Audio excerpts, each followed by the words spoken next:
ia o le wa mai tau atu lau whionga ta mai tai Palemia ua motu ole tatou maota kapeneta pe i te mapuanga Ioi, lau whionga le lau pionga le whangwhitalai. Ia, sa ia manatu te tala lau whionga, whai luma ia le neem tau, ai pekta.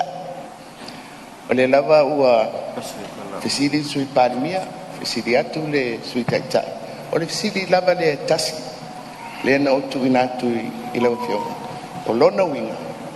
e le ai lava se ava noa e mawhai ona au mai ai lea mata upu i te tonu o le maota. E tau wala mai ona o se fina ngalo o sui o le maota. Lau whionga, o le malo, ua au mai fo'i ia le tusi langolango a sui o le ituangai i le itu lea. Na lau whionga, o le awhawhinga tātele o nā ngā i luma la tātou ngā kuenga. A ua iei le mātou vainga i lau taitainga ua te le awhainga o le whawhueina o tātou mta upu i awala e uia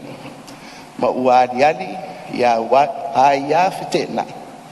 ma ua lanu wai au whai unga whai alu nei vai aso o atangia o tala o whai unga o le whatinonga o tātou whasoa o whionga le whangtalai o i tūna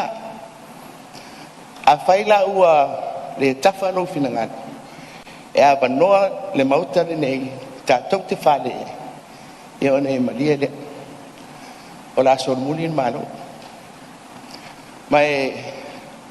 o lona winga e ese desi au wala o le a su e ai i ana matau kunne ai sa mau lunga fa moi moi e ma fai ona fight tonu o mauta ni Paptai, ya taptare pelo whionga ta mai tai Palemia ia maloa sau no ia o le fina ngalo lava leo lau whionga ma le kapeneta ia ai pea no upa ia tu ia tatu pesiri tatu tulafono por almena le tu o tonu ia mea le winga tonu ana na o le abeseina o le whangtalai ma le sui whangtalai e lo ia tonu tatu tulafono o le ala lea e tonu ai o le Palemene ia o le lava o te tala noa tu ai ia ai o le lava o te talo atu i lau whionga ma le sui Palemia ia tatou la pale tatou on sa ia malia lau whionga le wei toi ta ua si o ua ma lau sau nganga whaapea e lo yesi tu la fono le u mana whailo atu e iei fo i le malo si anga the inherent power so le Palemene e whaia ia tatou tu la fono e o fo i le mata uku le